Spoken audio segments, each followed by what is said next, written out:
നമ്മളിപ്പോൾ ഫിഗറിൽ കാണുന്നത് നമ്മൾ റെക്ടിഫയേഴ്സിന്റെ ക്ലാസിഫിക്കേഷനിലുള്ള ആദ്യം പറഞ്ഞിട്ടുള്ള ഹാഫ് വേവ് റെക്ടിഫയർ ആണ്.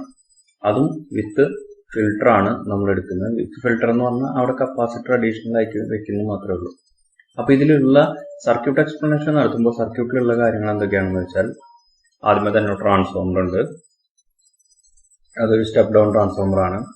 പിന്നെ ഡയോഡ്, മെയിൻ റെക്ടിഫയിങ് ഏജന്റ്, പിന്നെ ഒരു കപ്പാസിറ്റർ ആണ് ഫിൽറ്ററിംഗ് എന്നുള്ള പ്രോസസ്സിന് വേണ്ടി ഉപയോഗിക്കുന്നത്. ഫിൽറ്ററിംഗ് എന്താണെന്ന് പറഞ്ഞു, നമ്മൾ പ്യുവർ ഡി സിയിലോട്ട് കൺവേർട്ട് ചെയ്യാനുള്ള പൾസേറ്റിംഗ് ഡി സിനെ പ്യുവർ ഡി സിയിലോട്ട് കൺവേർട്ട് ചെയ്യുന്ന പ്രോസസ്സ്.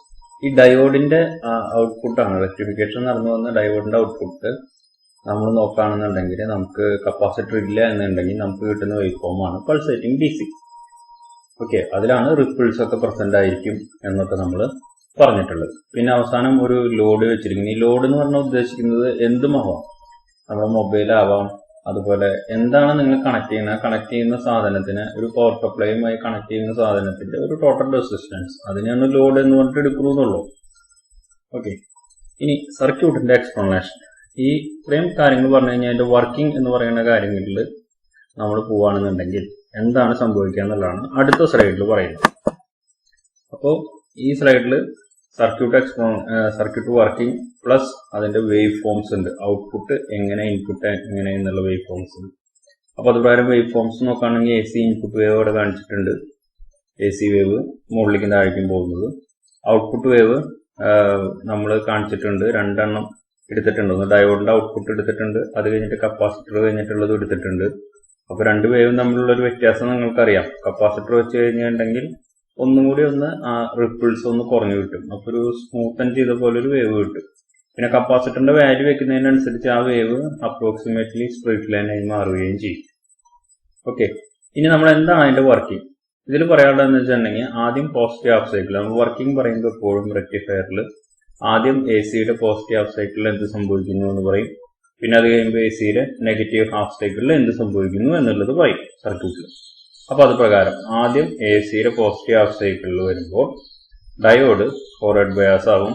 ഡയോഡ് ഫോർവേഡ് ബയാസ് ആവുമ്പോൾ കറണ്ട് ഡയോഡിൽ കൂടെ ഒഴുകി, അതായത് ഡയോഡ് ഫോർവേഡ് ബയാസ് ആവാന്ന് പറയാൻ ഓൺ ആവാന്നുള്ളതാണ് അർത്ഥം.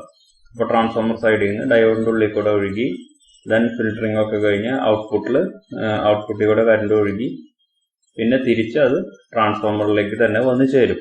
അപ്പൊ ഇങ്ങനെ കറണ്ട് ഒഴുകുമ്പോൾ സംഭവിക്കുന്നത് എന്താണെന്ന് വെച്ചിട്ടുണ്ടെങ്കിൽ, നമുക്ക് ഔട്ട്പുട്ട് ഒരു പോസിറ്റീവ് ഹാഫ് സൈക്കിൾ കിട്ടും. അതാണ് നമ്മുടെ വേവ് ഫോമിന്റെ ഫിഗറിൽ ഔട്ട്പുട്ട് ഫ്രം D1 എന്നുള്ളിടത്ത് ഒരു പോസിറ്റീവ് ഹാഫ് സൈക്കിൾ നമുക്ക് കിട്ടുന്നതായി കാണിച്ചിട്ടുള്ളത്. ഇനി അടുത്തത് നെഗറ്റീവ് ഹാഫ് സൈക്കിളിലാണെങ്കിൽ, ഇൻപുട്ടിൽ നെഗറ്റീവ് ഹാഫ് സൈക്കിൾ വരുന്ന നേരത്ത് ഡയോഡ് റിവേഴ്സ് ബയാസിലായിരിക്കും. അപ്പൊ കറണ്ട് ഫ്ലോ ഒന്നും ഉണ്ടാവില്ല. അപ്പൊ ഔട്ട്പുട്ടിലേക്ക് എന്തുണ്ടാവില്ല, കറണ്ട് ഫ്ലോ ഉണ്ടാവില്ല. അതില്ലാത്തതുകൊണ്ട് ഔട്ട്പുട്ട് ബ്ലാങ്ക് ആയിരിക്കും. അപ്പൊ അതുകൊണ്ട് നമ്മൾ ഔട്ട്പുട്ട് ഫ്രം D1 എന്നുള്ളിടത്ത് നമ്മൾ ഒരു ബ്ലാങ്ക് ലൈന് ഇട്ടിട്ടുണ്ട്. ഇനി കപ്പാസിറ്റർ വയ്ക്കുമ്പോൾ എന്ത് സംഭവിക്കുന്നു എന്നുള്ളതാണ് താഴെ കാണിച്ചിരിക്കുന്ന ആ ഒരു വേവ് ഫോം വരുന്നത്. ഇനി ഇത് ഹാഫ് വേവ് റെക്ടിഫയറിനോണ്ട് നമുക്ക് എന്തൊക്കെയാണ് ഡിസഡ്വാൻറ്റേജസ് എന്നുള്ളതാണ് പറയുന്നത്. ഒന്ന്, ഇതിന്റെ ഔട്ട്പുട്ടിൽ റിപ്പിൾ കണ്ടന്റ് കൂടുതലാണ്. അത് നിങ്ങളിപ്പോൾ കണ്ടു, റിപ്പിൾ കണ്ടന്റ് എപ്പോഴും കൂടിയ ഒരു ഔട്ട്പുട്ട് ആയിരിക്കും ഇവിടെ നമുക്ക് കിട്ടുക. കാരണം ഒരു ഹാഫ് സൈക്കിൾ കഴിഞ്ഞാൽ പിന്നെ ബ്ലാങ്ക്, പിന്നെ വീണ്ടും ഒരു ഹാഫ് സൈക്കിൾ, അങ്ങനെ വരാം. ഓക്കെ, ഇനി ഇതിന്റെ എഫിഷ്യൻസി വളരെ കുറവായിരിക്കും. ഇത് രണ്ടാണ് ഇതിന്റെ കുഴപ്പങ്ങൾ. അപ്പൊ അങ്ങനെ വരുന്നതുകൊണ്ട് തന്നെ ഹാഫ് വേവ് റെക്ടിഫയർ കോമൺ ആയിട്ട് എവിടെയും ഉപയോഗിക്കാറില്ല.